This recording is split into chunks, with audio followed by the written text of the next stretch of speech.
Hello बच्चों, मैं अमोल गौड़ी आप सभी का स्वागत करता हूं हमारे चैनल फिजिक्स ज्ञान मुकेश नायक।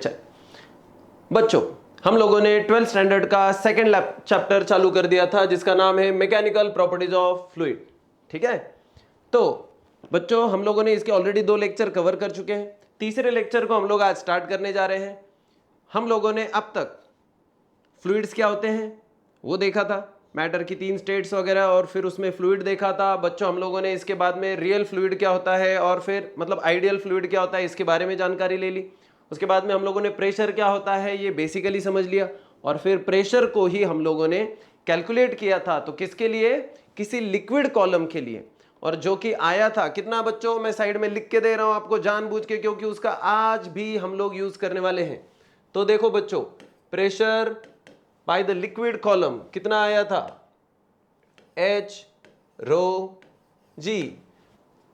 फिजिक्स में कई सारे बच्चे हम लोग डेली देखते हैं। 11th स्टैंडर्ड में चले जाते हैं, 12th स्टैंडर्ड में चले जाते हैं। 12th स्टैंडर्ड में जाने के बाद में जो बेसिकली प्रॉब्लम्स आते रहते हैं वो भी हम लोगों ने देखे बच्चों। तो बच्चों को अगर मैं कई बार आज अगर कोई चीज पढ़ा दी तो ध्यान नहीं रहता, और उसकी वजह से क्या हो जाता है, अगर मैं पूछूंगा बेटा ये P क्या है, वो बता देता प्रेशर, ठीक है। H क्या है, बोल देता हाइट, लेकिन ये रो क्या है पता नहीं, G कौन है पता नहीं। कई सारे बच्चों को बेसिक टर्म्स जो पता होनी चाहिए वो पता होती नहीं है। अब मैं फिर से बता दूं, P कौन है बच्चों? Pressure by the liquid column. H है बच्चों उस लिक्विड कॉलम की हाइट। रो है बच्चों उसकी डेंसिटी, और G तो आपको सबको पता होना ही चाहिए, वो है एक्सिलरेशन ड्यू टू ग्रेविटी। बच्चों आज हम लोग पढ़ने जा रहे हैं एक नया सा सेक्शन, और यह है एटमॉस्फेरिक प्रेशर। लिक्विड के कॉलम में कितना प्रेशर होता है ये तो कल देख लिया, लेकिन और वो अभी मैंने उसको लिख भी दिया है, लेकिन अभी हमें एटमॉस्फेयर की वजह से क्या प्रेशर होता है वो सबसे पहले देखना है। अभी मैं इसको रब कर देता हूं। चलिए, तो सबसे पहले आज हम लोग जहां से शुरुआत करेंगे वो है हमारा एटमॉस्फेरिक प्रेशर।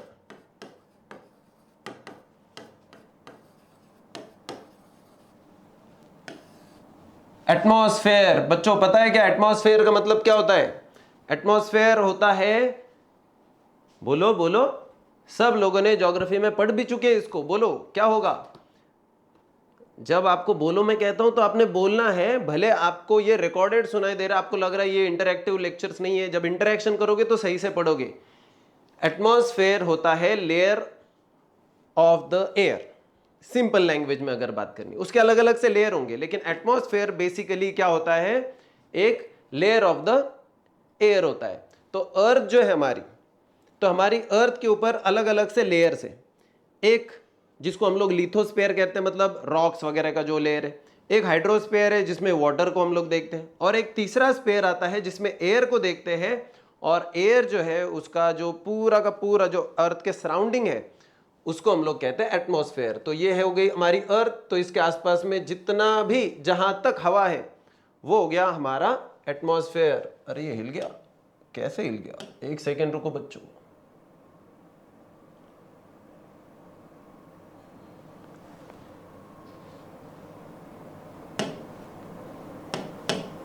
जी बच्चों, तो ये जो है ना ये है हमारा एटमॉस्फेयर। अभी देखो बच्चों, एटमॉस्फेयर में भी अलग अलग टाइप के लेयर्स होते हैं।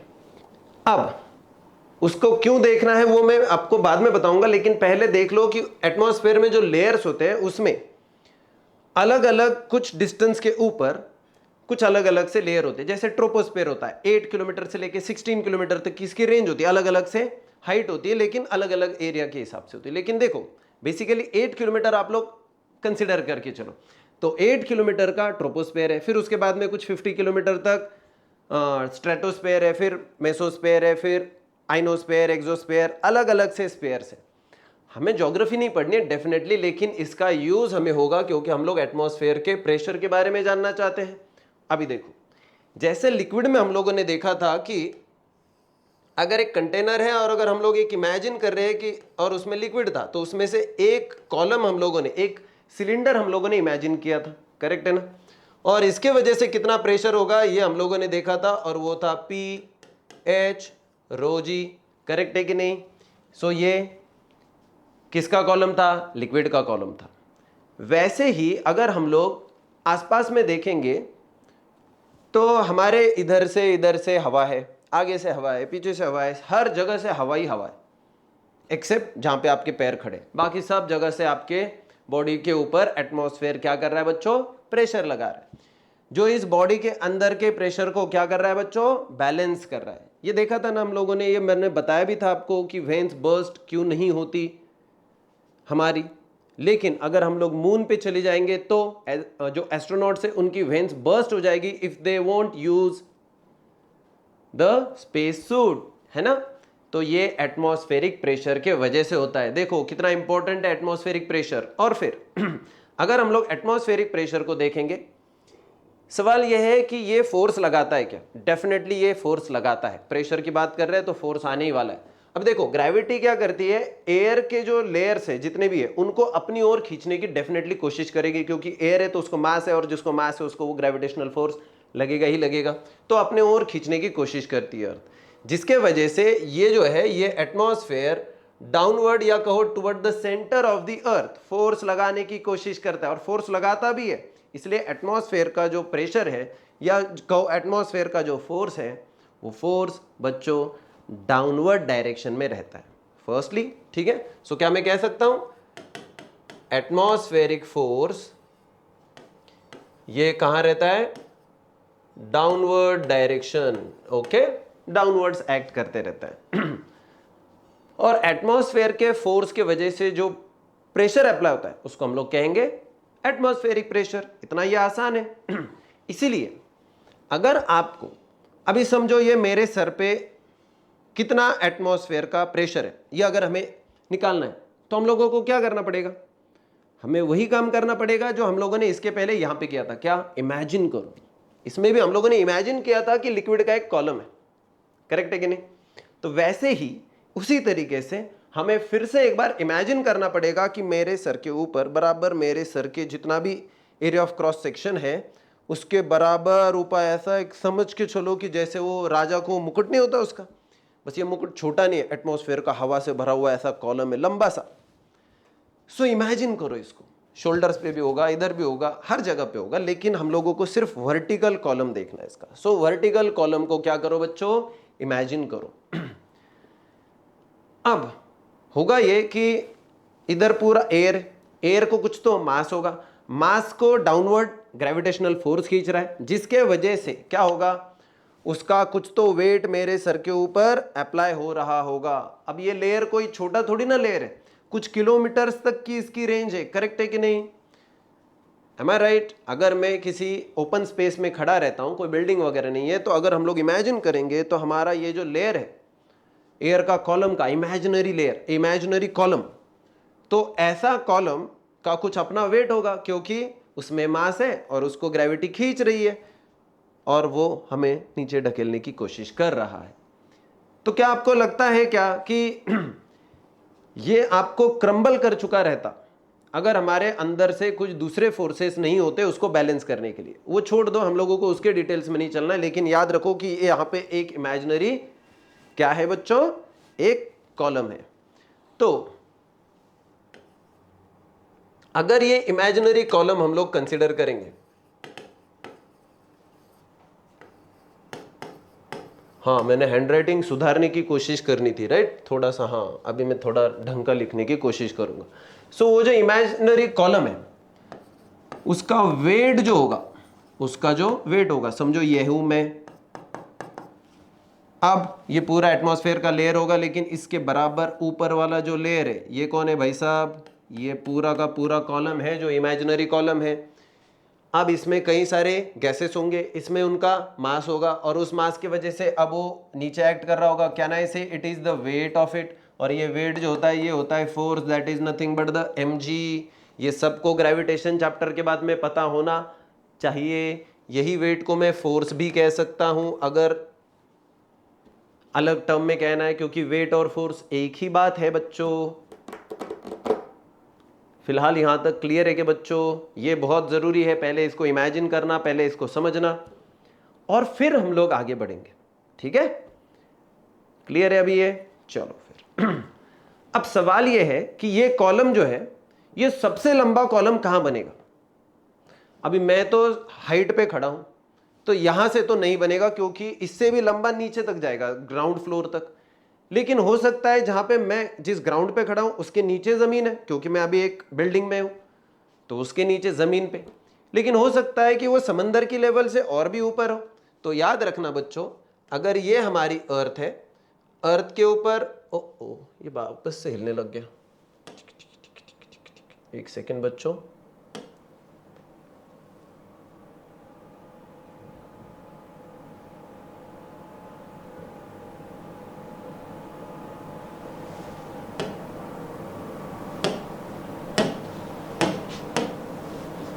जी, तो समझो ऐसे मान के चलो कि बच्चों यहां पे अर्थ है। अभी अर्थ में क्या होगा, ये लेयर जो होता है ना, ये होता है बेस लेयर। अब इस बेस लेयर को अगर हम लोग देखेंगे ना बच्चों, तो होता क्या है, यहां पे ऑलरेडी अगर समझो माउंट एवरेस्ट है। अब ये माउंट एवरेस्ट की ऑलरेडी जमीन से लेवल से या सी लेवल से हाइट बहुत ज्यादा है। तो यहां का प्रेशर अगर मैं, यहां का कॉलम अगर मैं चेक करूंगा, तो वो उसकी जो हाइट होगी वो कम होगी।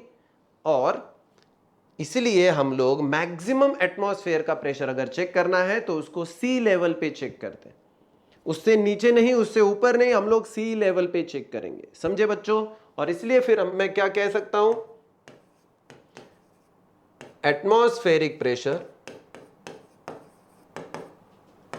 एटमॉस्फेरिक प्रेशर क्या हो सकता है बच्चों, एटमॉस्फेरिक प्रेशर क्या होगा बच्चों, हाईएस्ट होगा, इज हाईएस्ट, ये सबसे ज्यादा होगा कहां पे, एट सी लेवल।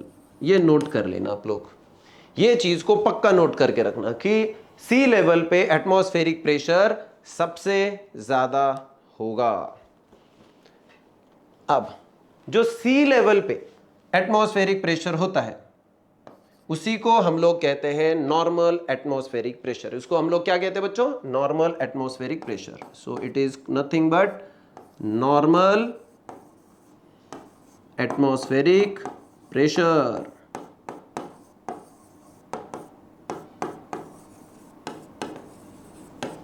होपफुली बच्चों मैं पहले से थोड़ा सा इंप्रूव कर रहा हूं हैंडराइटिंग में, होपफुली। अदरवाइज बाकी की फिर कमेंट सेक्शन में डाल देना कि नहीं भैया ज़्यादा ही गंदा हो चुका है या ठीक ठाक है, तो ये बाद में डाल देना, ठीक है। लेकिन अभी पहले आप लोग ये बताओ कि नॉर्मल एटमॉस्फेरिक प्रेशर समझ गए कि बच्चों, जो सी लेवल पे एयर का या कहो एटमॉस्फेयर के पूरे कॉलम का जो प्रेशर होता है उसको हम लोग क्या कहेंगे बच्चों, नॉर्मल एटमॉस्फेरिक प्रेशर। तो ये बहुत जरूरी है बच्चों। अब थोड़ा सा आगे बढ़ते हैं, इसको थोड़ा सा हम लोग और आगे बढ़ाते हैं, थोड़ा सा ध्यान दीजिएगा। इसलिए इसी में एक थोड़ा सा एक इंपॉर्टेंट पार्ट आ जाएगा। चलो चलो चलो चलो ध्यान दो।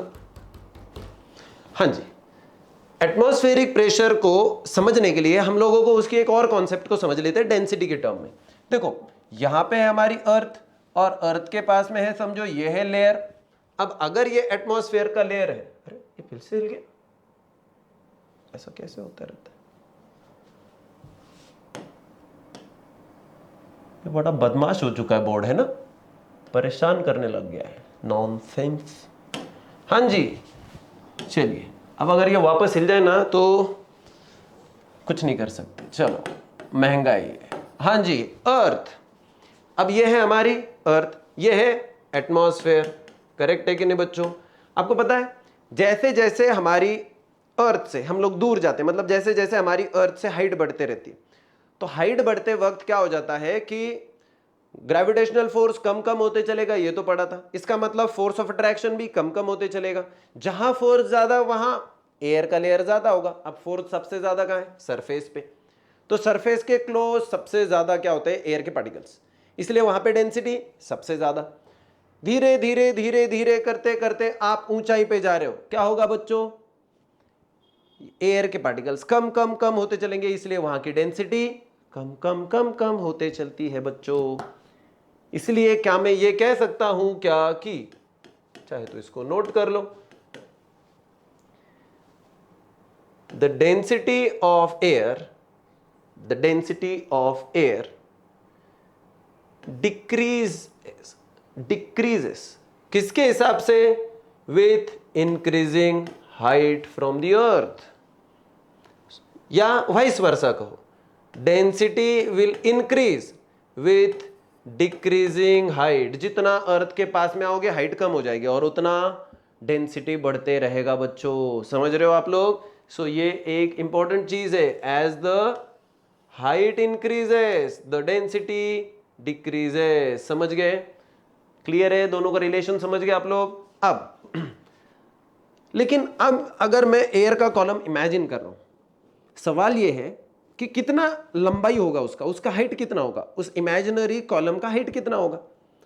एटमॉस्फेयर देखा जाए, एटमॉस्फेयर के लेयर अगर देखे जाए तो वो 300 400 कुछ किलोमीटर तक का भी आप लोगों ने मेजर किए हैं। मैंने आपको कहा था अलग अलग से लेयर है, ट्रोपोस्फेयर, स्ट्रेटोस्फेयर, एक्सोस्फेयर, मेसोस्फेयर, जो भी है इतने सारे। अब इतने सारे लेयर्स को हम लोग कैसे कंसिडर करेंगे फिर, और कितनी उसकी हाइट लेनी है।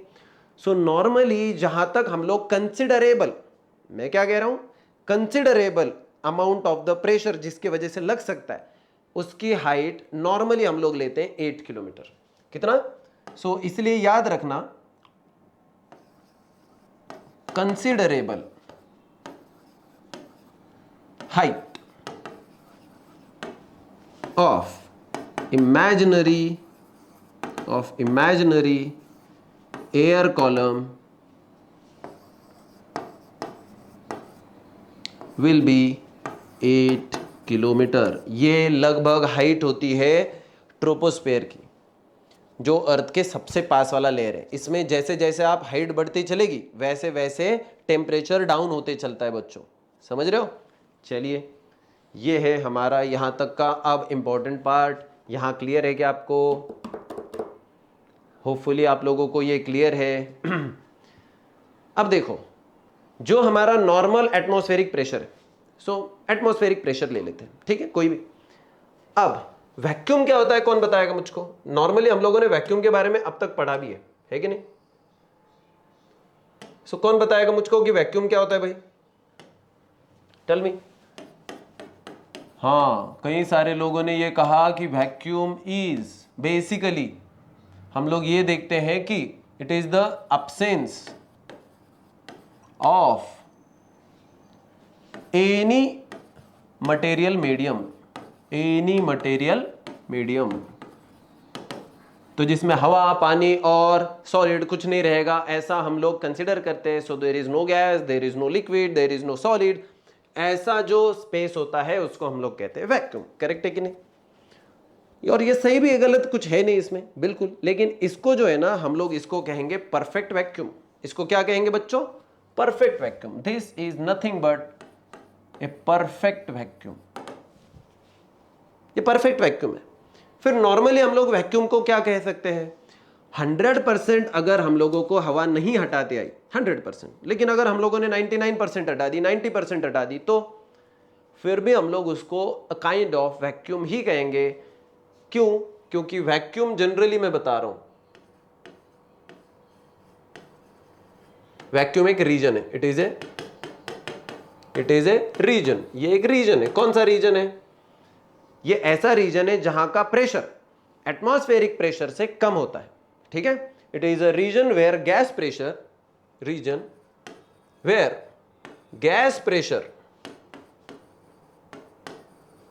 इज, गैस का प्रेशर कैसा होता है बच्चों? Is less than atmospheric pressure. ये याद रखना, बिल्कुल याद रखना। सो वैक्यूम उसको कहते हैं।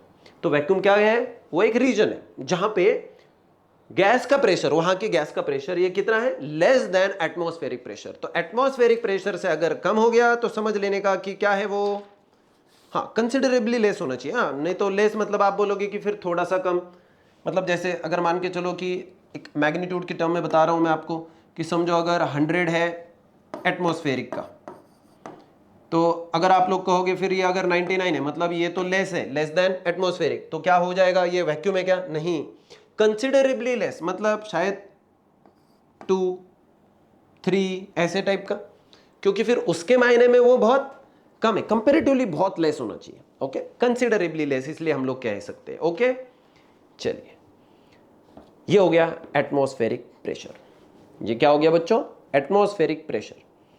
अब हमें ये जो अगला सेक्शन है जिसको हम लोगों को देखना है, एटमॉस्फेरिक प्रेशर के बारे में जो इंट्रोडक्शन थियोरेटिकल पार्ट था वो आपको होपफुली समझ गया। अब हम लोगों को एक्चुअली थोड़े से डेप्थ में जाने का है, एक एब्सोल्यूट प्रेशर और गेज प्रेशर के बारे में। वो आपके पेज नंबर कहां पे मिलेगा वो भी मैं आपको बता देता हूं। सो absolute pressure and gauge pressure आपको मिलेगा पेज नंबर 29 पे आपके बुक के, ठीक है, सेक्शन 2.3.3, ठीक है। ये पढ़ना बहुत जरूरी है। आप एक कॉन्सेप्ट पढ़ेंगे पहले, हम लोग क्या करेंगे बच्चों, एक कॉन्सेप्ट पहले पढ़ेंगे जिसको ऑलरेडी हम लोग इमेजिनरी लिक्विड कॉलम में देख चुके हैं, उसका फॉर्मूला देख चुके हैं, लेकिन उसको थोड़ा सा और डिटेल्स में हम लोग चलेंगे। जब हम लोग इसके और डिटेल्स में चलेंगे ना बच्चों, देखो थोड़ा सा ध्यान दो, जब आप एक कॉन्सेप्ट ढंग से करोगे तो उसमें 3 पंछी मारने वाले हो। सो एक तीर और 3 पंछी मरने वाले हैं। तो 3 पंछी कौन है, क्या है, ये अभी हम लोग धीरे धीरे से समझेंगे। तो 3 केसेस आती है उसमें, वो देखेंगे अभी। तो हमारे लिए अभी जरूरी है सबसे पहले क्या समझना बच्चों, तो हमारा अगला सेक्शन क्या है, absolute pressure and gauge pressure. So हम लोग देखेंगे absolute pressure and gauge pressure. ये बहुत ही जरूरी है, absolute pressure and gauge pressure.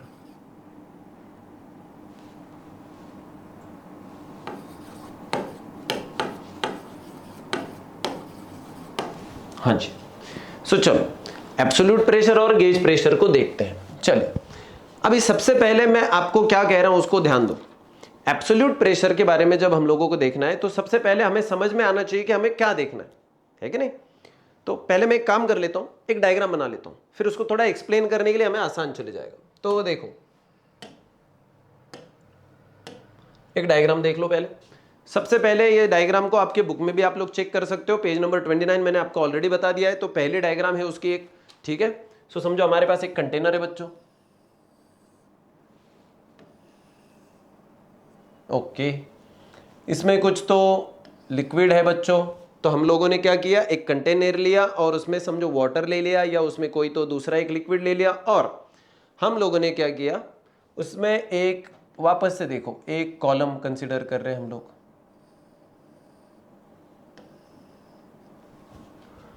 Okay अब देखो किसी भी रेफरेंस पॉइंट से, हमारा रेफरेंस पॉइंट ये बेस है, ठीक है। इस बेस से समझो इसकी कुछ हाइट होगी इस कॉलम की, लेकिन कॉलम को 2 चीजें है, एक टॉप है एक बॉटम है, करेक्ट है कि नहीं।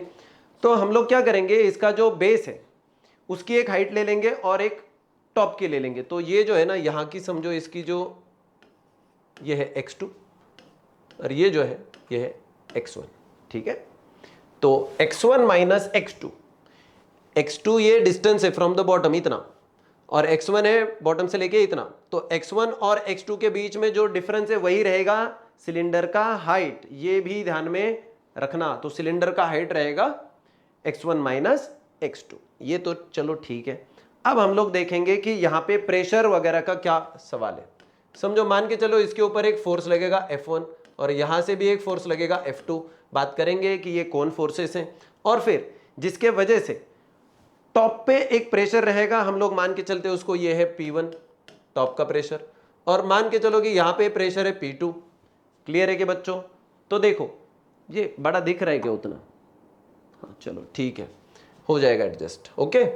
तो देखो बच्चों ये क्या है, ये एक एब्सोल्यूट प्रेशर निकालने के लिए एक बेसिक डायग्राम है नीडेड। अब ये डायग्राम बन चुकी है, लेकिन पहले इसको ढंग से समझ लो कि एक लिक्विड है हमारे पास। अभी आप लोग कहोगे कि फिर हम लोगों ने पहले भी तो निकाला है, बिल्कुल सही है, लेकिन हम लोगों ने उसको इतना भी सेपरेटली नहीं निकाला था जितना अभी हम लोगों को उसको करना है, उसको ढंग से समझना है हमको, ठीक है। तो चलो सबसे पहले इसको ध्यान देने की कोशिश करो कि हम लोग क्या कंसिडर कर रहे हैं। हमें निकालने का क्या है, हमें ये जो एयर का कॉलम है इसका प्रेशर निकालने का है, ठीक है। सॉरी, लिक्विड का जो कॉलम है इसका हमें प्रेशर निकालने का है। सो एक इमेजिनरी सिलेंडर है, सो इमेजिन इस सिलेंडर। तो ये एक सिलेंडर इमेजिन कर लिया, इसका जो सरफेस एरिया है, अब ये सिलेंडर है इसलिए ऊपर का सरफेस एरिया और नीचे का सरफेस एरिया कितना है बच्चों, सेम। तो उसको हम लोग ले लेते हैं सरफेस एरिया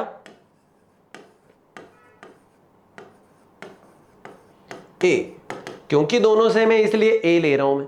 अब ये जो है इसकी जो हाइट है, हाइट ऑफ द सिलेंडर, क्या मैं कह सकता हूं height h is equal to क्या, कैसे हाइट निकालेंगे रे इसकी, रेफरेंस पॉइंट से लेके जो सबसे ऊपर है उसमें से रेफरेंस पॉइंट से नीचे वाला मतलब टॉप और बॉटम वाले का डिफरेंस निकालने का, तो क्या हम लोग कह सकते हैं x1 माइनस x2, बिल्कुल यही है वो। सो x1 माइनस x2 कर देंगे तो क्या हो जाएगा बच्चों, देखो कुछ लोगों को समझ में नहीं आता कि x1 क्या है x2 क्या है, मैं बता रहा हूं बॉटम से लेके ये टॉप की हाइट है x1, बॉटम ये बॉटम से लेके इसके सिलेंडर के बॉटम की हाइट क्या है बच्चों, तो इसका टॉप और इसका बॉटम की हाइट है x1 और x2, और उनको अगर हम लोग सब्ट्रैक्ट कर देंगे तो आ जाएगा हाइट ऑफ द सिलेंडर। तो हाइट ऑफ सिलेंडर लिख देता हूं मैं ताकि कंफ्यूजन ना हो। हाइट ऑफ सिलेंडर है हमारा x1 माइनस x2। चलो अगर ये है, अब सवाल ये है कि इसके ऊपर फोर्सेस लगते हैं क्या, बिल्कुल लगते हैं। तो इसके ऊपर क्या क्या फोर्सेस लगते हैं ये भी थोड़ा सा समझने की कोशिश करो। सबसे पहले देखो इसके ऊपर, now the forces on imaginary cylinder, क्या क्या फोर्सेस लगते हैं बच्चों, बोलो। पहला फोर्स कौन है, F1। F1 ये फोर्स कहां पे लगता है, टॉप पे, करेक्ट है कि नहीं, टॉप ऑफ द सिलेंडर पे। इसकी डायरेक्शन क्या होगी, सबसे पहले तो ये बताओ ये किसके वजह से होगा। ये इमेजिनरी जो लिक्विड है इसके ऊपर भी तो कुछ लिक्विड है, उस लिक्विड के वजह से, देखो ये इमेजिनरी जो टॉप है इसका, इस टॉप के ऊपर भी कुछ लिक्विड है, इस लिक्विड के जितना वेट है उतना फोर्स लग रहा होगा टॉप पे, समझ रहे हो ना। मतलब समझो ऐसे मान के चलो कि मैं अभी यहां पे खड़ा हूं, एक इमेजिनरी कॉलम हूं मैं, और मेरे ऊपर भी एक बंदा खड़ा है, जैसे वो दही हंडी में करते हैं। तो अभी अगर मैं आपको पूछूंगा कि मेरी बॉडी के ऊपर कितना फोर्स है, तो मेरी बॉडी के ऊपर वो बंदे का फोर्स है जो मेरे ऊपर खड़ा है, ये है वो बंदा, मैं कॉलम। और इसके ऊपर कितना फोर्स है अगर मैं कहूंगा, तो उसके ऊपर जितना पानी है उतना, या उसके ऊपर जितना लिक्विड है उसका वेट। सो क्या हम लोग, और उसका डायरेक्शन कौन सा है बच्चों, वो वर्टिकली डाउनवर्ड है ना, वेट ये हमेशा वर्टिकली डाउनवर्ड या टुवर्ड्स द अर्थ होगा। सो टॉप पे लग रहा है। दूसरी चीज इसका डायरेक्शन देखो, ये है वर्टिकली डाउनवर्ड फोर्स, ये किसके वजह से है, ड्यू टू लिक्विड कॉलम या due to liquid above the top, above the top, top के ऊपर जो भी लिक्विड है उसके वजह से है, जो कि होगा कितना, वेट ऑफ लिक्विड के बराबर, उस वेट ऑफ लिक्विड के बराबर। ओके, जितना भी लिक्विड है उसका वेट निकालेंगे उतना ये होगा। चलो ये हो एक फोर्स हो गया। चलो अब एक दूसरा फोर्स आ रहा है बच्चों, थोड़ा सा ध्यान दीजिएगा। अब ये जो दूसरा फोर्स है ये कहां पे लग रहा है, बॉटम के ऊपर। अब बॉटम के ऊपर मतलब यहां पे एक फोर्स लग रहा है, कौन सा फोर्स रहेगा रे बच्चों ये, और किसके वजह से रहेगा। चलो मान के चलते हैं कि ये फोर्स है F2, कहां पे, ये बॉटम पे। अब मुझे बताओ कि ये फोर्स किसके वजह से होगा। आपको पता है ना, ये एक लिक्विड है, ये एक फ्लूइड है, फ्लूइड ऑल पॉसिबल डायरेक्शंस में फोर्स लगाता है। 9th स्टैंडर्ड CBSE का बुक है, और CBSE की बुक में हम लोगों ने 9th स्टैंडर्ड में अपथ्रस्ट पढ़ा था, अपथ्रस्ट, ठीक है, कि ऑब्जेक्ट्स क्यों फ्लोट करते हैं वगैरह। तो अपथ्रस्ट होता है अपवर्ड डायरेक्शन वाला परपेंडिकुलर फोर्स। तो ये देखो इसके ऊपर, ये इसको ऊपर भी पुश कर रहा है ना। सो क्या हम लोग कह सकते हैं बॉटम पे फोर्स है, और ये कौन सी डायरेक्शन में, अपवर्ड डायरेक्शन फर्स्टली। और ये फोर्स किसके वजह से लग रहा है, जो लिक्विड के नीचे है, वाटर बिलो, हम लोग कह सकते हैं ना, the force is due to the water below that column, जो कि हम लोग क्या कहते हैं इसको, अप थ्रस्ट। इसको हम लोग क्या कहेंगे बच्चों, अप थ्रस्ट। ये छोड़ के कोई और फोर्स है क्या जो इस कॉलम के ऊपर है, एक फोर्स बाकी है, कौन है बच्चों, इसका खुद का अपना वेट। इसको अपना खुद का भी तो वेट होगा ना, ग्रेविटी इसको खींच रही होगी, तो समझो ये इसका सेंटर ऑफ ग्रेविटी, यहां से अगर मैं काउंट करूंगा तो ये है उसका mg। तो इसलिए हम लोग कह सकते हैं there is the third force, the weight of imaginary column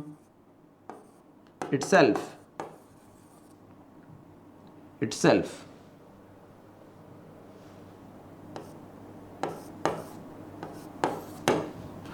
so उसका खुद का वेट। सो क्या हम लोग कह सकते हैं that is equal to mg।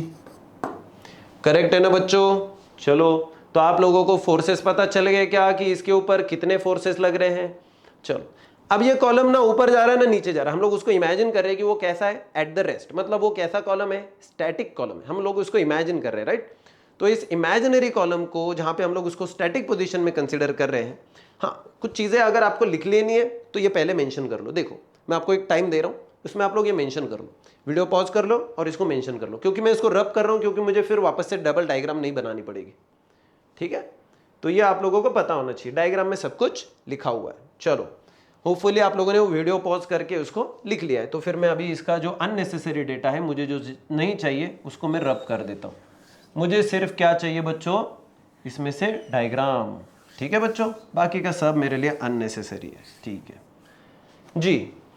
अब मुझे ये तो पता चल गया कि लिक्विड कॉलम के ऊपर कौन कौन से फोर्सेस है, ऊपर से F1, नीचे से F2, और साइड वाले फोर्सेस एक दूसरे को कैंसिल कर देते, उनको हम लोग मेजर नहीं करेंगे। अब और एक तीसरा फोर्स है उसका खुद का अपना वेट। अब now in the static equilibrium position, ठीक है, अब हम लोग देखेंगे इन स्टैटिक इक्विलिब्रियम पोजीशन। तो ऐसे मान के चलो कि ये जो कॉलम है वो इक्विलिब्रियम पोजीशन में है। अगर इक्विलिब्रियम में, इसका मतलब अभी इसके ऊपर जो तीनों फोर्सेस होंगे वो टोटल अगर मुझे करनी है तो देखो, दो फोर्सेस वर्टिकली डाउनवर्ड है, देखो mg नीचे और F1 भी नीचे, इसका मतलब दो फोर्सेस वर्टिकली डाउनवर्ड है, एक F1 जो बॉटम पे लग, टॉप पे लग रहा है, और एक जो उसका खुद का वेट है। लेकिन फिर भी अगर ये नहीं जा रहा, नीचे नहीं जा रहा, इसका मतलब कोई तो इसको बैलेंस कर रहा होगा, करेक्ट है कि नहीं। अभी मैं एक फ्लोर पे खड़ा हूं, अगर मैं किसी फ्लोर पे खड़ा हूं, ये देखो अभी ये नीचे नहीं जा रहा, ये नीचे क्यों नहीं जा रहा, क्योंकि जितना भी फोर्स मैं ऊपर से नीचे लगा रहा हूं उसको बैलेंस कर रहा है मेरा नीचे वाला हाथ। इसका मतलब इसके ऊपर एक बैलेंसिंग फोर्स क्रिएट हो रहा है। इसका मतलब ये है, क्या हम लोग कह सकते हैं क्या कि ये ऊपर वाला फोर्स और ये दोनों भी फोर्सेस नीचे वाले फोर्स के वजह से बैलेंस हो रहे हैं, बिल्कुल बैलेंस हो रहे हैं। So can we say this force is equal to the two forces, that is F2 is equal to F1 plus mg। क्या हम लोग ये कह सकते हैं? और ये है हमारी इक्वेशन फर्स्ट, ठीक है बच्चों, ये हमारी इक्वेशन फर्स्ट। अब ये बहुत जरूरी इक्वेशन है बच्चों, चाहे तो मैं इसको थोड़ा सा अलग से मार्कर में ले लेता हूं, कलरफुल लगेगा, तो वो जो बहुत जरूरी है बच्चों, इसको थोड़ा सा अलग से समझना। तो हम लोग देखो, इन इक्विलिब्रियम पोजीशन F2 नीचे वाला फोर्स बैलेंस कर रहा है किसको, ऊपर वाले दोनों फोर्सेस को, क्योंकि वो नीचे नहीं जा रहा है इसलिए बैलेंस हो, समझ लो। सो F1 प्लस उसका खुद का अपना वेट, ये हो गई इक्वेशन फर्स्ट। चलो बच्चों आगे बढ़ते हैं जी। चलो, अब हमको तो फोर्सेस निकालते आएंगे, किसकी टर्म में, हम लोगों को कोई भी इंटरेस्ट नहीं, मुझे तो कोई इंटरेस्ट नहीं है फोर्स में, मुझे इंटरेस्ट है प्रेशर में, क्योंकि टाइटल देखो एब्सोल्यूट प्रेशर, हमें टाइटल के साथ में चलना है, भूलना नहीं है, टारगेट कभी भी भूलना नहीं है। जब भी आप लोग बच्चों देखो, हम लोग जब डेरिवेशन निकालते हैं ना, तो हम लोग कई बार टारगेट भूल जाते हैं कि हमें करना क्या है, इसलिए हम लोगों को वो याद भी नहीं रहता है। यही तो चीज है कि वो भूलनी नहीं है, हमें करना क्या है। जैसे आप लोग, अगर ऐसा कभी होता है क्या कि अभी आप लोग यूनिफॉर्म पहन लिए, बैग डाल दिए, और फिर रास्ते से चलते चलते आप लोग भूल गए कि अरे हमें जाना कहाँ था। आपको क्लियरिटी है ना, आपको पता है, इसलिए वो रास्ते से आप चलते रहते हो जिस रास्ते आपका कॉलेज स्कूल आता है। उसी तरीके से डेरिवेशन में हमें कहीं ना कहीं पे पहुंचना होता है, तो उसके हिसाब से हमें वो चीज नहीं भूलनी कि हमें पहुंचना कहाँ है, हमें पहुंचना है एब्सोल्यूट प्रेशर पे। तो ये हम लोग किसके लिए कर रहे हैं, यहां पे हमें निकालने का है एब्सोल्यूट प्रेशर। तो pressure at the top and pressure of the bottom निकालने के लिए हम लोग देखो बेसिक फॉर्मूला देखो, हियर P1। अगर मुझे प्रेशर ऑफ द टॉप निकालने का तो क्या कर सकता हूं मैं, प्रेशर का फॉर्मूला यूज करो। प्रेशर का फॉर्मूला क्या है, फोर्स अपॉन एरिया। यहां पे टॉप पे कितना फोर्स है बच्चों, F1 अपॉन एरिया कितना उसका A, दोनों का भी एरिया सेम है। बॉटम पे कितना है बच्चों प्रेशर, F2, कितना होगा रे वो बॉटम का force, F2 divided by A। So pressure P2 और P1 ये ऐसे, तो क्या मैं इनको ऐसे लिख सकता हूं, इसको थोड़ा सा अलग से लिखते, A को इधर लेके जाके भगाते। So F1 is equal to P1A। ऐसा क्यों कर रहा हूं, क्योंकि मुझे F1 को इधर प्रेशर के साथ एक्सचेंज करना है, और इसलिए फिर मैं इधर भी करूंगा P2 F2, इन दोनों को एक दूसरे को रिप्लेस करते चलना है। तो इधर फाइनली F2 क्या बन जाएगा बच्चों, प्रेशर 2 इंटू एरिया, करेक्ट है ना। अब इनको हम लोग क्या करेंगे, पुट करेंगे, ये दोनों को भी हम लोग पुट करेंगे बच्चों। ये है समझो हमारी इक्वेशन सेकेंड, हम लोग इनको कहां पुट करेंगे, put in equation first, we get, हमें क्या मिलता है बच्चों, फिर देखो इक्वेशन 2 में पुट करने के बाद क्या मिलेगा जी, F2 की जगह पे क्या रखूं, P2A, करेक्ट है क्या। इक्वेशन 2 की जगह पे मैं क्या रखूंगा, P2A, और फिर इक्वेशन 1 में F1 की जगह पे क्या रखूंगा, P1A, प्लस अब सवाल है mg में क्या करूं, mg में भी कुछ ना कुछ हमें रिप्लेसमेंट करनी पड़ेगी बच्चों, और उसकी रिप्लेसमेंट हम लोग किसकी टर्म में करेंगे, तो उसके लिए मैं यहां पे लिख देता हूं, इसको थोड़ा सा साइड में लिख लेता हूं मैं, तो थोड़ा सा देखो, हमें मास को रिप्लेसमेंट देनी है, जी तो वैसे ही रहेगा। अब मास क्या होता है, वो पहले वापस से डेंसिटी का फॉर्मूला याद करने की कोशिश करो। डेंसिटी का फॉर्मूला क्या कहता था बच्चों, mass upon volume, mass upon volume. तो मास कौन हो गया, volume into density, volume into density. So can I say it is a mass is nothing but the volume into density. अब यहां पे वॉल्यूम निकाल रहे हैं, इसका वॉल्यूम तो आप लोगों को पता होगा बच्चों, क्या है वॉल्यूम, वॉल्यूम होता है सरफेस एरिया इंटू हाइट, और हाइट कितनी है, x1 माइनस x2।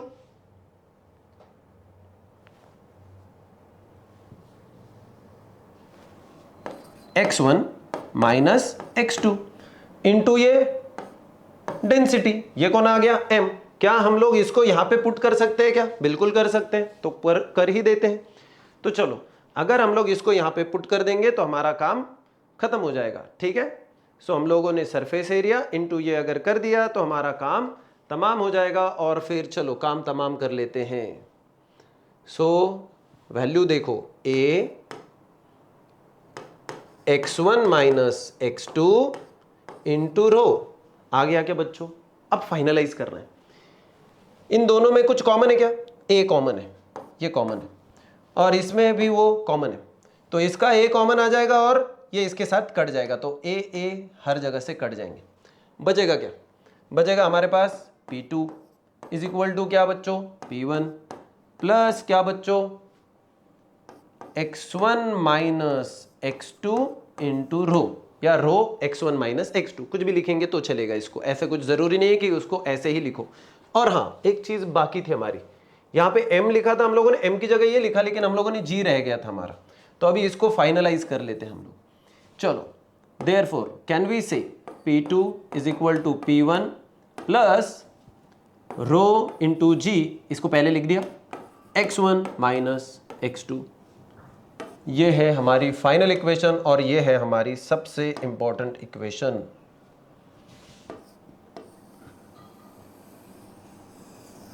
जो भी नंबर है आप लोग इसको थर्ड या जो भी है इसको पुट कर दो और आपका काम खत्म। सबसे पहले इसको देखो डेरिवेशन को, मैं आपको बता रहा हूं कि मैंने क्या किया। सबसे पहले देखो हम लोगों ने स्टैटिक इक्विलिब्रियम को इमेजिन किया कि मान के चलो कि ये जो कॉलम है वो रुका हुआ है, हिल नहीं रहा। वो हिल क्यों नहीं रहा, उसके ऊपर तो फोर्सेस है, वो इसलिए नहीं हिल रहा क्योंकि ऊपर वाले फोर्सेस को नीचे वाले फोर्सेस बैलेंस कर रहे हैं। अब ऊपर वाले फोर्सेस कौन है बच्चों, F1, और उसका वेट जो वर्टिकली डाउनवर्ड है उसको बैलेंस करने वाला कौन है, F2 जो वर्टिकली अपवर्ड है। ये बैलेंस होने की वजह से देखो F2 is equal to F1 plus mg। हम लोगों ने क्या किया, बेसिक फॉर्मूला प्रेशर का यूज किया और फिर F1 और F2 को रिप्लेस कर दिया, तो F1 हो गया P1A, F2 हो गया P2A, और मास कितना हो गया, वॉल्यूम इंटू डेंसिटी की टर्म में लिखेंगे। सो वॉल्यूम होता है area of cross section A into उसकी हाइट, अभी हाइट जो है वो है x1 माइनस x2 इंटू रो। इसको हम लोगों ने यहाँ वाले फॉर्मूला में पुट कर दिया सबको। तो देखो F2 की जगह पे P2A, F1 की जगह पे P1A, और M की जगह पे A x1 माइनस x2 रो, और G जैसा क्या वैसा सारी चीजें वैल्यूज रख दी, A को कट कर दिया, फाइनली ये इक्वेशन आ गई। क्या मैं कह सकता हूं यही है हमारा absolute pressure. Due to the column, यहाँ पे आ रहा है वो इस बॉटम पे, तो पूरे इसके वजह से जितना भी प्रेशर आ रहा है वो कौन है, P2. So you can write that this is the equation for absolute pressure. This is the equation. और ये हमारे लिए सबसे जरूरी है यहाँ पे, क्योंकि हम लोग बच्चों इसी को यूज करके आगे की भी इक्वेशंस लाने वाले। अभी हम लोग वापस से प्रेशर निकालने वाले। मैंने आपको कहा था एक तीर में हम लोग 3 पंछी मारने वाले, एक तीर में 3 पंछी।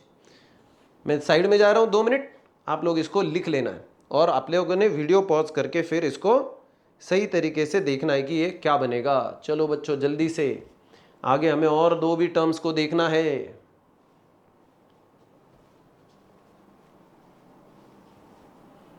चलो होपफुली आप लोगों ने इसको पॉज करके लिख लिया है और सबसे इंपॉर्टेंट होपफुली आप लोगों ने इसको समझ लिया है। अगर आपको ये समझा है बच्चों, तो बच्चों देखो हमारे पास एक और चीज है। अब हम लोग क्या करेंगे, इसी इमेजिनरी कॉलम को थोड़ा ऊपर लेके जाएंगे और बराबर सरफेस का जहां पे टॉप सरफेस है ना, वहां तक उसको पुश करेंगे और फिर चेक करेंगे कि डेप्थ की वजह से क्या होता है।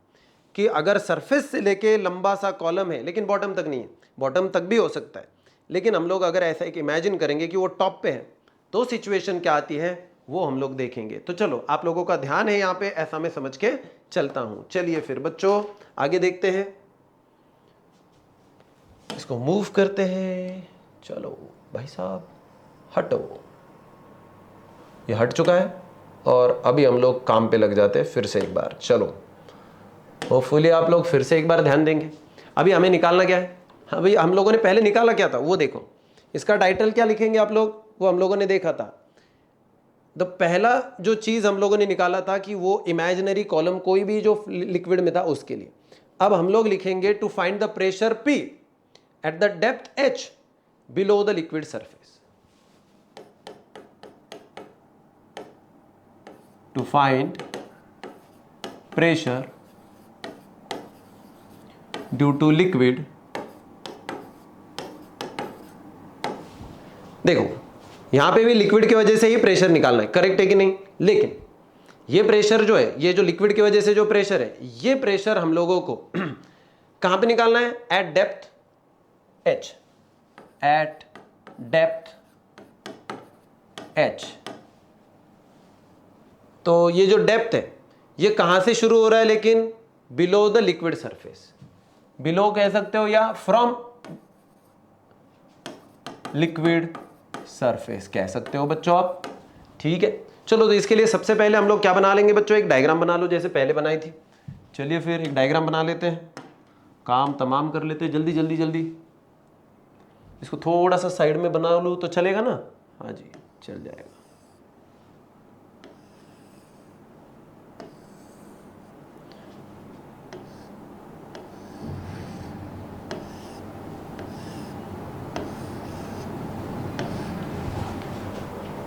हाँ जी बच्चों ठीक है।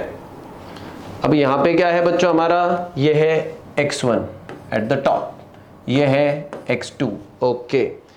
तो और ये है वाटर की height from the surface. Actually इसको हाइट नहीं कहेंगे हम लोग, सरफेस से लेके जब नीचे काउंट करना चालू करते तो हम लोग क्या लेते हैं, डेप्थ। तो मैं एक्चुअली डेप्थ को d ले लेता, लेकिन उन्होंने एक्चुअली h ही लिया है, तो मैं इसलिए फिर मैंने सोचा चलो ठीक है भाई, h तो h, हम लोग डेप्थ को d लेना चाहिए था, बट कोई फर्क नहीं पड़ता है अगर सिंबल बदल जाते तो क्या फर्क पड़ता है, उसको कोई इशू नहीं है। यहाँ पे ऊपर हवा है और यहाँ पे नीचे वाटर है, करेक्ट है ना। So there is a water, तमाम। अब निकालना क्या है, इसके वजह से प्रेशर कितना है वो निकालना है, और उसका यूज किसके साथ करने का है बच्चों। अभी इसके यूज करते वक्त हम लोगों को बस माइनर सा चेंज करने का है। जो पहले हम लोगों ने फॉर्मूला निकाला था ना अभी थोड़ी देर पहले, that P2 is equal to P1 plus rho g into bracket x1 minus x2। ये जो हमारा फॉर्मूला था ना अभी, इसको यूज करने का है। बस थियोरेटिकली इसको सबसे पहले समझो, तो इसको पहले देखते हैं। सेम फॉर्मूला हम लोग लिक्विड और एयर दोनों के लिए भी अप्लाई कर सकते हैं, ठीक है। ये दोनों के लिए भी अप्लाई होता है बच्चों, लेकिन अभी हम लोगों को देखना है कि ये सबसे पहले यहाँ पे लिक्विड के लिए कैसे अप्लाई होता है। तो सो लेट ऐसे इमेजिन करो, ये जो टॉप ऑफ द सिलेंडर है ना, उसका सरफेस जो है अभी वो एग्जैक्ट लेयर के ऊपर है, ठीक है, वो लेयर के एकदम बराबर चिपक के, और वहां से उसको इमेजिन करो। मतलब ऐसे मान के चलो कि ये लिक्विड का सरफेस है और बराबर यहीं से ये है हमारा इमेजिनरी कॉलम, ठीक है। तो ये लिक्विड का सरफेस और वो है इमेजिनरी कॉलम, इसकी डेप्थ है h। तो हम लोगों ने डेप्थ ले ली।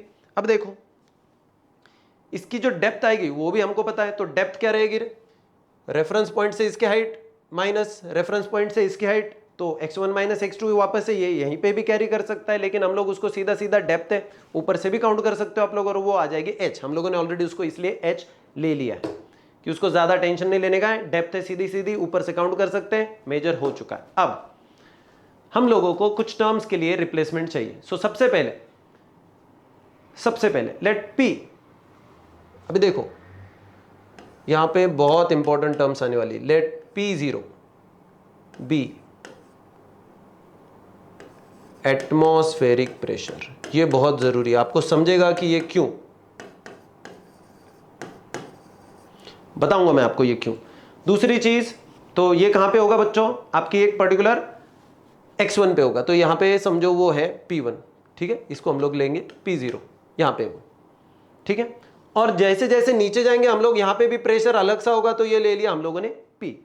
सो ये हो गया आपका P1 कितना हो गया हमारा, P1 is equal to P0, sorry P1 is equal to PO ले लो या P0 ले लो, इसको कोई फर्क नहीं पड़ता है। सो हम लोगों को कुछ चीजों को वैल्यूज को पुट करना है, put x1 is equal to, अभी ये जो x1 है इसकी हाइट, अभी डेप्थ काउंट कर रहे हैं ना हम लोग, तो यहां से मैं काउंट कर रहा हूं, मतलब अगर यहां से मैं सबसे पहले इसका अगर लंबाई चेक करूंगा ये तो 0 है, सो x1 विल बी 0, यहां पे x1 0 बन गया, ओके। अब है सवाल प्रेशर का, किसका है सवाल बच्चों, प्रेशर का। तो प्रेशर जो है P1, तो यहां का प्रेशर है P1, तो P1 रहेगा कितना, जितना एटमॉस्फेयर का प्रेशर है, मतलब PO। अब सवाल यह है कि PO क्यों, बताता हूं आपको, ध्यान दीजिएगा। सबसे पहले जब हम लोगों ने पिछले इसमें लिया था, तो यहां पे जो था उसके ऊपर लिक्विड का वजन लिया था, लेकिन अभी यहां पे लिक्विड है नहीं क्योंकि ये तो टॉप पे है, तो इसके ऊपर जो लगने वाला प्रेशर है वो किसके वजह से है बच्चों, एटमॉस्फेयर के कॉलम की वजह से, तो उसका ले लिया, इसलिए हम लोगों ने उसको क्या लिया, PO is nothing but atmospheric pressure. चलो, तो ये एटमॉस्फेरिक प्रेशर हो गया। अब इसको हम लोग रिप्लेस करेंगे।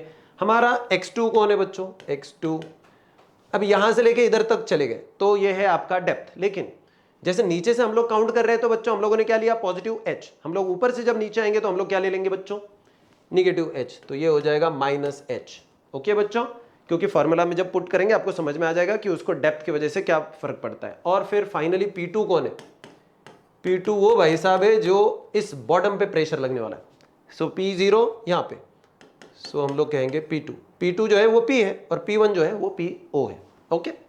अब कुछ नहीं कर रहे हैं, अब वही काम करना है जो हम लोगों ने पहले किया था। और पहले क्या किया था हम लोगों ने, बस यहां पे मैं आपके लिए एक फॉर्मूला फिर से एक बार वो लिख दे रहा हूं, क्योंकि हम लोगों को उसमें इन्हीं टर्म्स को पुट करना है, तो हमारा काम हो जाएगा। देखो पहला फॉर्मूला क्या था बच्चों, P2 is equal to P1 plus ρg into bracket x1 minus x2। क्या ये हमारी थर्ड इक्वेशन थी क्या बच्चों? सो हम लोग ऐसा कहेंगे, पुट तो ऑलरेडी बोल दिया, put these values, put these values in equation third. तो इक्वेशन थर्ड तो आपको पता ही है बच्चों, अब उनमें इनकी वैल्यूज को पुट कर दो, और फिर वैल्यूज को पुट करने के बाद फाइनली हमारा क्या बन जाता है, देखो P2 की जगह पे किसको पुट करेंगे भाई, P को कर दिया मैंने, P को, सो P2 की जगह पे P आ गया, ओके। P1 की जगह पे किसको पुट करेंगे, एटमॉस्फेरिक प्रेशर PO, प्लस रो की जगह पे कुछ नहीं, रो तो वही है, लिक्विड की डेंसिटी है, जी भी वैसा ही रहेगा। अब सवाल है सिर्फ x1 माइनस x2, इधर x1 माइनस x2 क्या है, बस डेप्थ, तो उसको डेप्थ ले लेंगे, काम तमाम। ये बन गई इक्वेशन 4, और ये है हमारे लिए बहुत इंपॉर्टेंट कि अगर वो कहां से काउंट कर रहे हैं, सरफेस लेयर से अगर काउंट कर रहे हैं तो ये फॉर्मूला है। कुछ है नहीं फर्क, ज्यादा कुछ है नहीं इसमें, माइनर सा चीज है। मतलब ये फॉर्मूला में और ये फॉर्मूला में अगर आप मुझको पूछो तो क्या फर्क है, तो मैं दो ही फर्क बताऊंगा। x1 माइनस x2 की जगह पे h आ गया, वो तो हाइट पहले भी थी अभी भी है, ठीक है, बस इसको मैं डेप्थ कह रहा हूं। लेकिन यहां पे एक P1 की जगह पे PO आ रहा है, उसको समझना सबसे इंपॉर्टेंट है। और वो कौन है भाई साहब, क्योंकि सरफेस के ऊपर आ चुके हैं तो लिक्विड ऊपर है नहीं, तो इसलिए वो लिक्विड की जगह पे एटमॉस्फेयर का प्रेशर है, तो बस वो एटमॉस्फेरिक प्रेशर कंसीडर करना है। बाकी तो सब जैसा कि वैसे ही है, कुछ है नहीं फर्क इसमें। तो चलो बच्चों, होपफुली आप लोगों को ये भी समझ में आ गया। तो पहले तीर में हम लोगों ने पहला, अब दूसरा पंछी मार चुके हैं, अब हमारा एक तीसरा और आखिरी पंछी बाकी है इसमें, और इसको हम लोग देखेंगे किसके लिए, हम लोग देखेंगे इसको। अब यहां से देखो, पहले नीचे था, अब सरफेस पे आया, अब इसके ऊपर अगर कॉलम चला गया तो, लेकिन ऊपर लिक्विड का कॉलम नहीं जाएगा, ऊपर हम लोग कंसीडर करेंगे एयर का कॉलम, और एयर का कॉलम अगर इस लिक्विड के ऊपर है तो यहां पे कितना फोर्स लगेगा, प्रेशर लगेगा, ये हमें निकालने का है। सो इन जनरल हम लोग इसको सबसे पहले देखते हैं कि गेज प्रेशर क्या होता है, यही हम लोग कहते हैं गेज प्रेशर, ठीक है। सो चलो,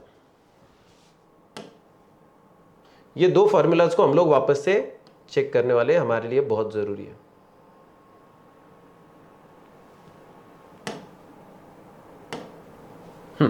लास्ट वाली इक्वेशन, जो फोर्थ वाली इक्वेशन देखी थी हम लोगों ने बच्चों, वो क्या थी, P is equal to P0 plus H rho G। Correct है क्या बच्चों, ये हमारी फोर्थ वाली इक्वेशन थी, करेक्ट है ना बच्चों। नाउ गेज प्रेशर क्या होता है बच्चों, in general difference between the absolute pressure and the atmospheric pressure is nothing but the gauge pressure. So क्या मैं कह सकता हूं, यहां पे मैं मार्कआउट कर रहा हूं,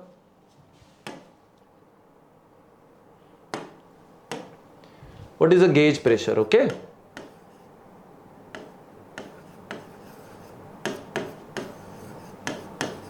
सो गेज प्रेशर है बच्चों difference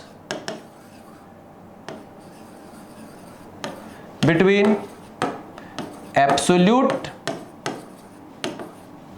pressure and atmospheric pressure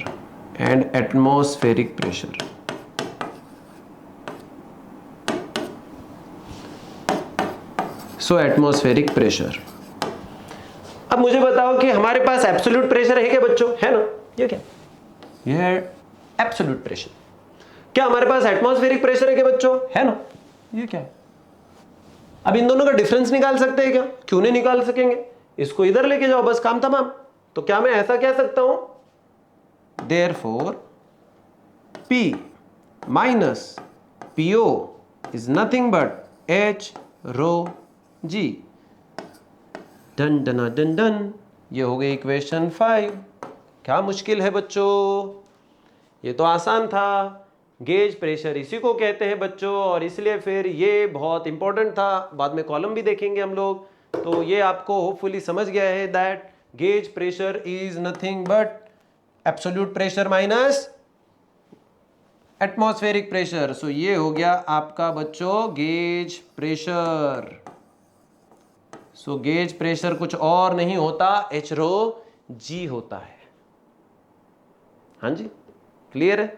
चलो, अब हमारा तीसरा पंछी जो बाकी था उसको हम लोग सबसे पहले उड़ा देते हैं और इस टॉपिक को खत्म कर देते हैं। चलिए, at the last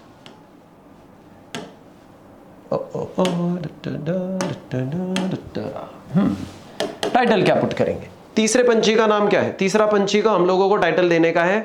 so to find the atmospheric pressure at distance d above the liquid surface, to find the atmospheric pressure क्या निकालना है, टू फाइंड एटमॉस्फेरिक प्रेशर निकालने का है। सो एटमॉस्फेरिक प्रेशर को निकालने का है eight distance d, eight distance d। लेकिन ये डिस्टेंस कहां से काउंट करेंगे, फ्रॉम सरफेस ऑफ लिक्विड। आपको कई सारे लोगों को लगेगा कि ये बार बार ऐसे क्यों निकाल रहे हैं, बताता हूं। सरफेस ऑफ द लिक्विड पे जब हम लोग उसको निकालेंगे from the surface of the liquid, तो समंदर से ऊपर जितना भी कॉलम है, अगर आपको उसके हाइट पता है, मैक्सिमम हाइट, उसकी डिस्टेंस पता चल गया, फिर 8 किलोमीटर।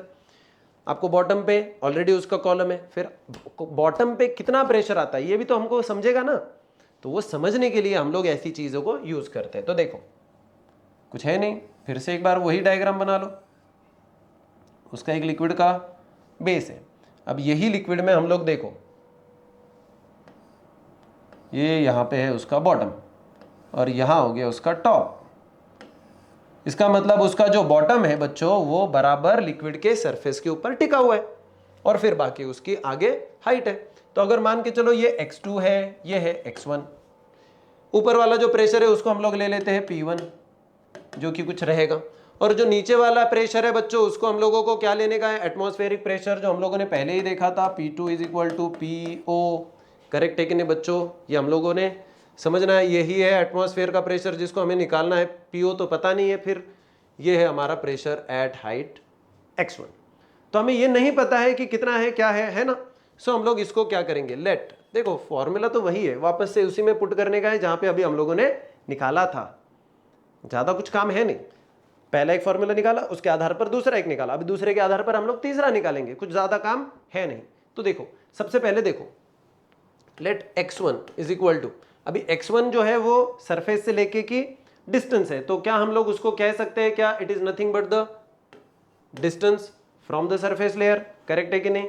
दूसरी चीज बच्चों P1 देखो, P1 कहां पे बच्चों, यहां पे, वही तो प्रेशर है जो भी होगा आपका फाइनली P।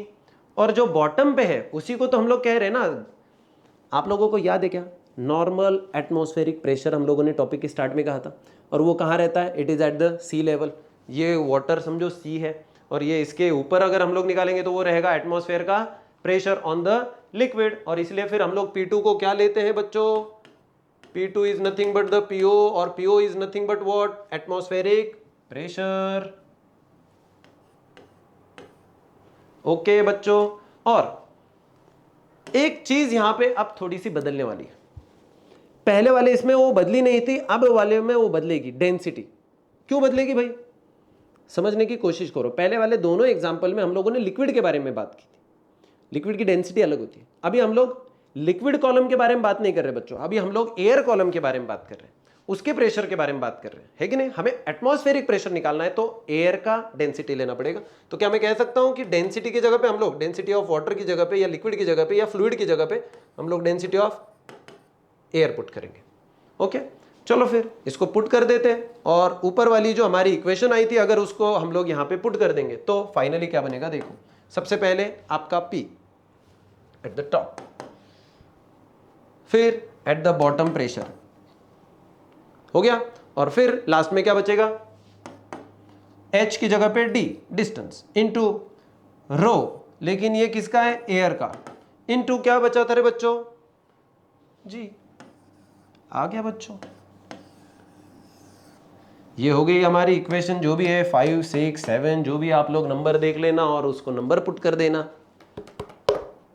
देखो एक काम हो गया सबसे पहले, और उसी को हम लोग अंत में लेके चल रहे हैं, और अंत में लेके जाते तक हम लोग देखो सबसे पहले क्या देखा था, ये ऐसा, और उसके अंदर अगर कॉलम है तो ये कंटेनर इसके बराबर सरफेस से नीचे अगर चिपका हुआ है तो, और ये कॉलम अब इधर एटमॉस्फेयर का बॉटम तक का, मतलब सरफेस के लेयर तक का, ये तीन हमारी कंडीशन है। करेक्ट है ना। यहां पे हम लोगों ने देखा था प्रेशर कितना था, P2 इज इक्वल टू कितना था बच्चों, P1 प्लस क्या था रे वो, H रो x1 माइनस x2, ये यहां पे था। करेक्ट है ना। तो ये पहला था हमारा।